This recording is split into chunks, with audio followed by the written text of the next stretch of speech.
everyone, it's always your boy Hyper here, and today's video here will discuss about rhythm games. So before this starts, I just want to say make sure to hit that sub button if you truly wish to watch videos like these.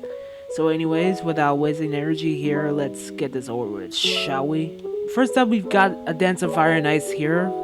If you don't know what a Dance of Fire and Ice is, it's a rhythm game that plays with balls, and pretty much you just complete a level during the whole music or so. I just decided to make this review, but I'll just get to the chase right now. So I played the Dance of Fire and Ice since 2 years ago, and I enjoy playing most of the levels. I can pick favorites.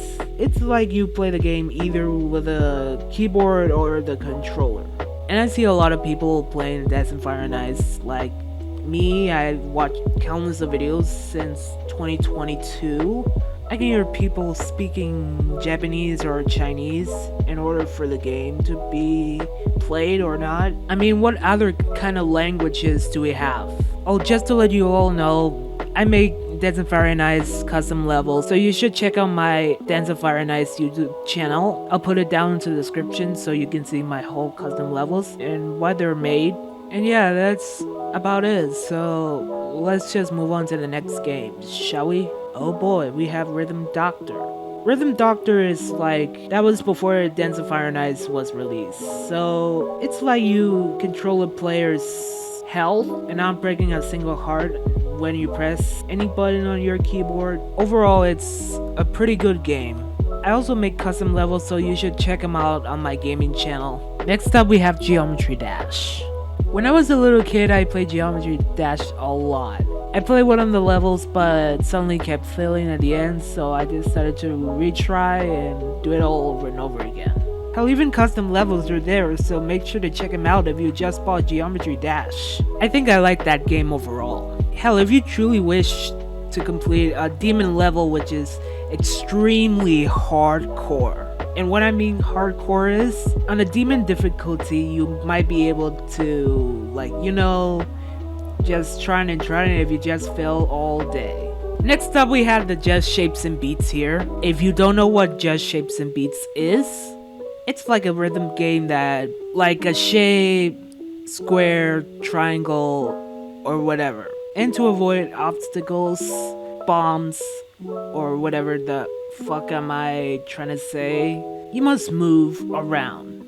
If you get to compete in multiplayer, I guess we'll have 4 players on our team.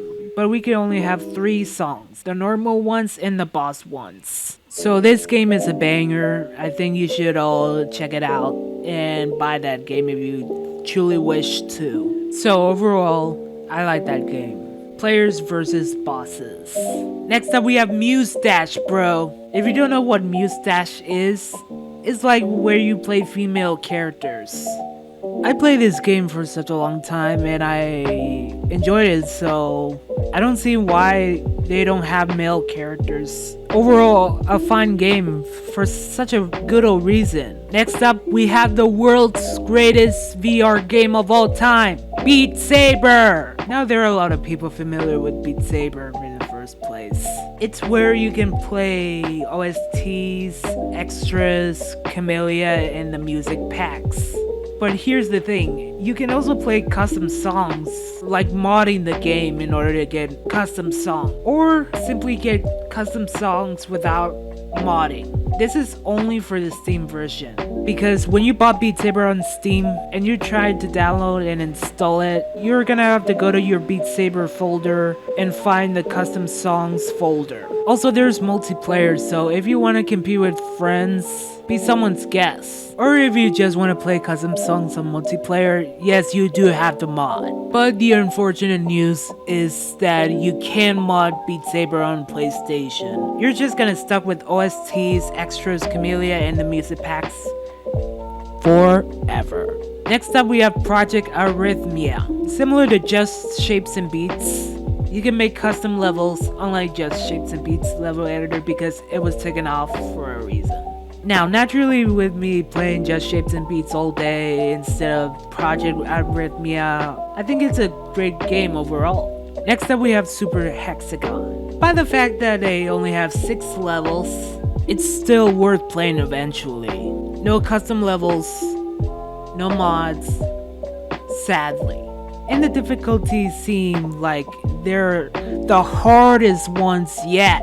From easy to hardest, because the last one seems harder, but you can beat it eventually.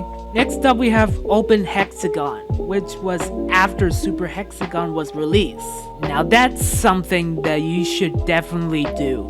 You can play custom songs, levels, whatever I try to say, create workshop maps, etc. This is the only one that has a lot of bangers. A lot of bangers, I say, because there are a lot of levels.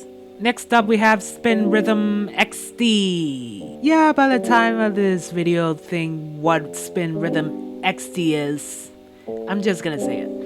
Spin Rhythm XD is a rhythm game that you can make custom levels to, play it on all difficulties, pick whatever song you like, etc.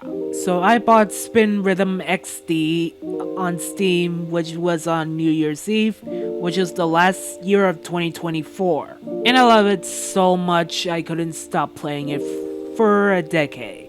Next up we have Music Racer. If you're unfamiliar on what Music Racer is, I'm just gonna say it. Music Racer is like you can pick a song. That includes the PC one where you can pick custom ones, not specifically because of the BPM. The BPM controls the song, which includes its current one or the other, whatever. It's still a great game overall. Next up we have Music Killer. Just like Music Racer, you can pick a lot of songs on your folder and kill the enemies and avoid dying. It's a great game overall, so yeah. If you see a lot of dragons showing up, you must kill them, otherwise you might end up yourself in big danger. Alright, next up we have Osu. I know a lot of people play Osu, and I watch countless videos of them playing.